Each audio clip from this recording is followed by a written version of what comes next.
Good afternoon. Welcome to Ashkelon Beach in Eretz Israel. I'm Avraham Shira, and we found this really beautiful, isolated place. And, gratitude opens up all kinds of areas of expression and thanks. And we're here at, it's really the end of the summer and the beginning of the autumn. The clocks have changed. The sun is going down an hour earlier.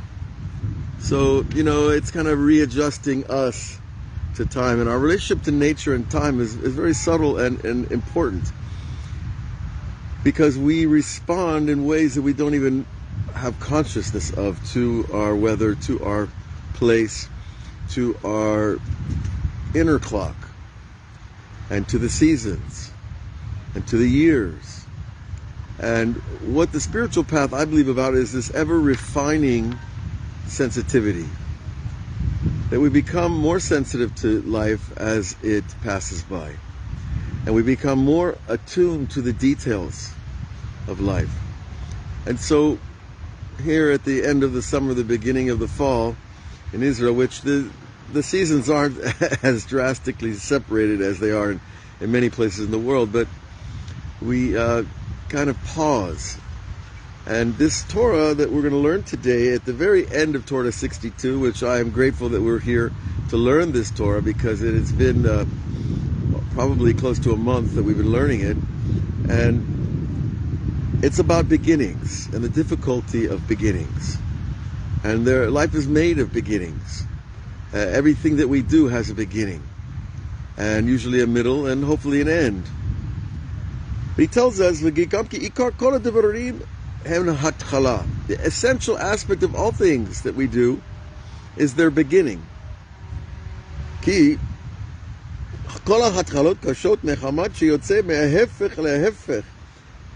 he tells us all the beginnings are difficult because we're going from one extreme to another. If it's from inaction to action, if it's from thought to speech, if it's from speech to action, if it's from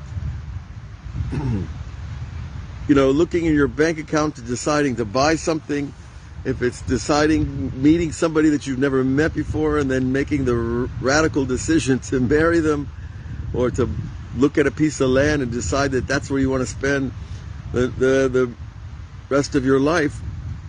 We're moving from extreme to extreme when it comes to beginnings. Well, okay, now he tells us an interesting leap in thought. Therefore, every time that we go to visit a righteous person, we need to see that we're new when we're going to visit the righteous person, because we assume that in his service he is also new. And we shouldn't approach the righteous person, the holy person, as if, I've already met him, I know him, we have a good connection, and I don't have to rethink myself. That's not what he's saying. And the second time we visit him, it should be really that we've never met him before. We've never known the tzaddik before. Because every day creation is new. And if every day creation is new, then we're new. And certainly the righteous, who are constantly renewing themselves through prayer and learning and good deeds, they're also going to be different and new. And so we change. And over the years, you see it in your picture albums, you see it in your videos, you see it in your clothes, you see it in the way you eat, you see it in the way you exercise, your hobbies. We're changing all the time. We just don't look at the changes in the bigger picture and the deeper context always.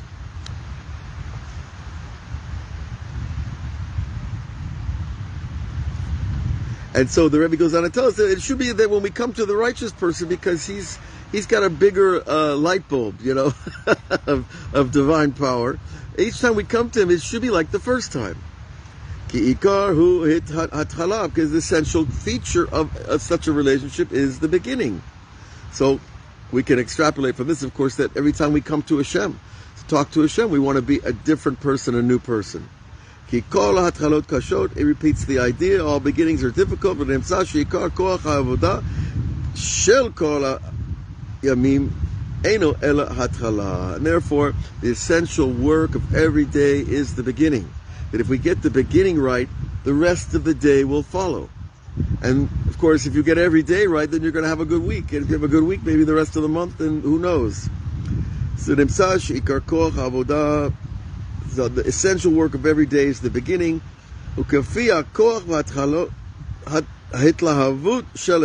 Now this is important. It's the power of your enthusiasm at the beginning that sets the tone, that emerges. Because without enthusiasm, well, what am I doing? Without excitement, without energy. So the amount of enthusiasm you bring to your service will directly, clearly impact the service that you do, whether it's in your learning or your prayer or the good deeds that you do. Because the essential feature again is the beginning. Therefore, every time we open the book, it should be the first time. And I have that experience all the time with Rebbe Nachman's books, especially Likutei Moharan. You have to get into this book to see, first of all, how in depth it is, and how deep and it's also a very long book in terms of the ideas and the complexity of the interconnections of ideas.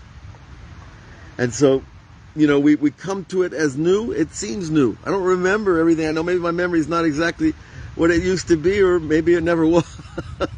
But I still feel the newness in the words.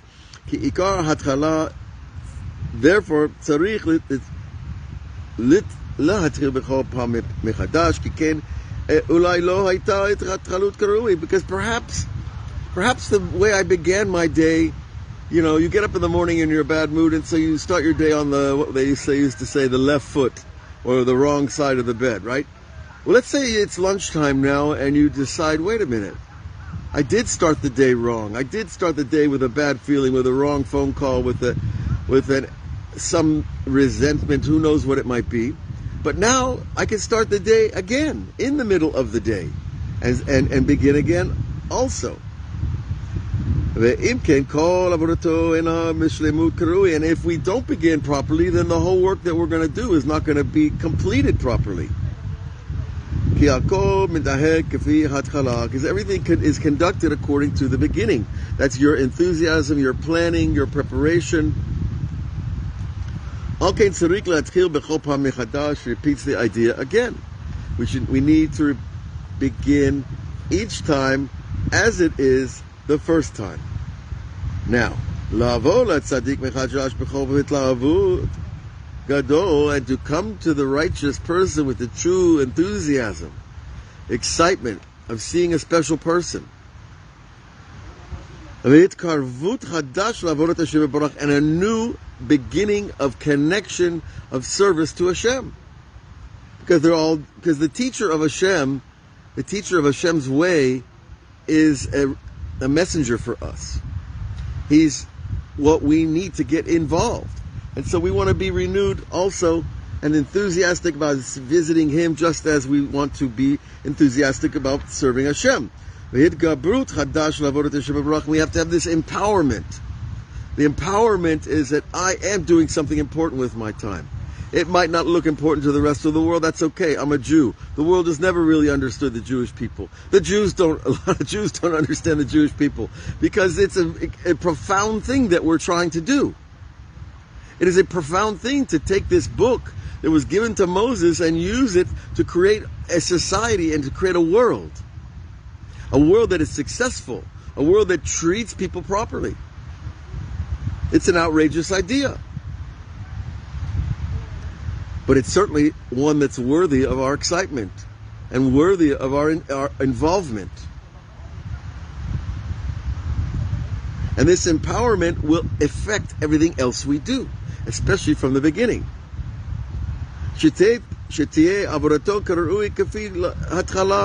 And that our service should be fitting according to a proper beginning.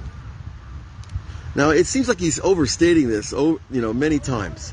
But I think a lot of times Rabbi Nachman uses the repetition to get us into a rhythm, because ideas have rhythm. Just like music has rhythm, right? Well, sentences have rhythm. You notice some writers use long sentences to write, and some writers use short sentences to write, and some writers mix up their sentences, long and short. But there's rhythm to it.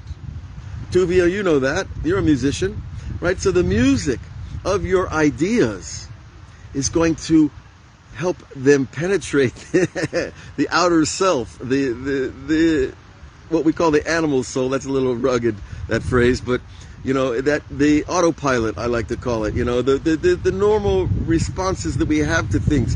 You know, I'm looking over at the sand dunes here at the Ashkelon beach, and there's all kinds of things to see, but if you don't pay attention to them and look at them and say, aren't those trees beautiful, the way they're leaning in the wind, and the way that sawgrass is billowing, you know, we have to take time to appreciate, to come to the excitement that is embedded in all of creation.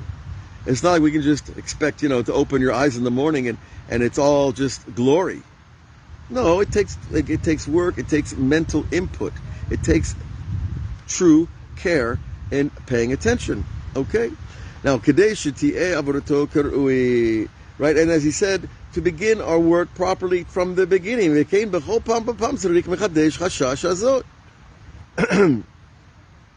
And every time we need to come back to and to renew this feeling, this sense that it's a beginning. And it doesn't matter. I'm 62 years old. Okay, it sounds like a lot, but I'm figuring out another 60 years, God willing, you know, give or take. So I'm beginning again. And then I tell you, I don't feel, you don't feel your age in your mind, because your mind is above time. Your body is in time. Remember this. Your body is in time, but your mind is above time. Because your mind is receiving a soul from above time and space, which we like to call heaven with a few other adjectives. Okay? So when we understand that age is it's only a measurement of a body's process through the physical world. But the soul, your soul was formed from the beginning of creation. Now, it might have been standing in line a while before it got into a body. That's a different story. But everything from the human level, from the level of Adam, began 5,783 years ago. And that was when the human being was given free speech and a choice to create a relationship with his creator. In other words, that's a new piece of software to be able to decide on having a relationship with God. Now, in Kabbalah, there are pre-Adamic generations, which I think they would make a lot of, archaeologists happy, and anthropologists maybe they would maybe be interested in learning a little bit of what Rabbi Shimon Bar Yochai and all the great authors of the Kabbalah have said about creation. Because when you really look into it, we see that the contradictions, they melt away. They blend into a unified vision of the world through the lens of the Torah and through the lens of the scientists who abound. So this idea of the renewal is happening, and whether we know it or not. If you look at anything through a microscope, you'll see that things are always renewing. Cells are dying and cells are being born all the time inside our body. Now, if cells are dying and cells are being born all the time, then I must be new. But there's so many billions of cells, it's hard to keep track, you know. Now, and he gives us another point, though. We also want to begin anew every time, because maybe we didn't get it right the last time. We want to try it again. And he tells us, and this is Baruch Adonai Le'olam Amen V'Amen. We finished Torah 62. It's like, it feels like an achievement, but it's really a gift from Hashem to us and from Rebbe Nachman. But this idea that coming to the tzaddik it's not a form of worshiping rabbis, which I know people rubs people the wrong way, and it should. We're not worshiping the rabbi. We just understand that he is ahead of us on the escalator. You know, he opened up a few more windows in the heavens to bring light down to us. And so we respect that, and we honor that, because we're trying to do the same thing, each person at their level, their time and place. So, the beach, I think the ocean is a wonderful place to begin again. The ocean in the Tanakh, it's an interesting statement. The rabbi says, if it were not for the beach, the ocean would swallow the earth. Now that's kind of an interesting statement, because if you look at, you go up and down the coastline here in the Mediterranean, there's mountains rising out of the ocean, and there's not much beach in a lot of places. Why the beach is some kind of protective element between the earth and the ocean. And so, of course, we understand the physiology of the earth and how, the sand comes in with the tide and goes out with the tide, and it's constantly, renewing with the waves each night when the tide comes in, etc. But the idea of protecting the earth, it kind of it adds a little tone of insecurity about being a land mammal. Wouldn't you rather be a sea mammal, right? A lot more territory to range, and no one's going to tell you where you have to make your home, and no one's going to charge you taxes on whatever little reef you have carved yourself into the ocean floor. But really, I think that the idea here is that all four elements of all physical creation, air, earth, water, and fire, are constantly competing. They're never really at absolute peace, because water will put out fire, and fire will make water boil. And earth will absorb water, and water will flood earth. And all the elements have this competition built into them, and guess where they are also? They're inside us. So our inner peace depends on having peace between our elements. The nature of fire, air, earth, and water are different, so they need to be balanced. But when they're perfectly balanced, then you become a channel.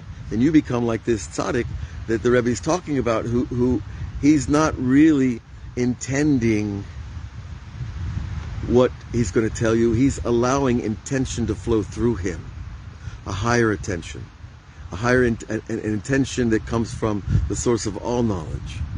So when we get out of our own way, we're going to get a lot more information, and a lot more inspiration, and a lot more enthusiasm. So we should all be blessed with that, and that also helps get to a new beginning. So God bless you all. We'll see you, tomorrow we're going to begin a new Torah, and that's always exciting. And let's see where Rebbe Nachman takes us. Sod Kavanat Hamilah. He tells us the secret of the intentions of circumcision. Well, that's interesting. And he's going to go tell us about the language of Brit and the language of Hama, and it's going to go on and, let's see, a lot of different directions, but everything is connected to everything in Torah, so something always new is going to be coming down. God bless you all. Have a great day.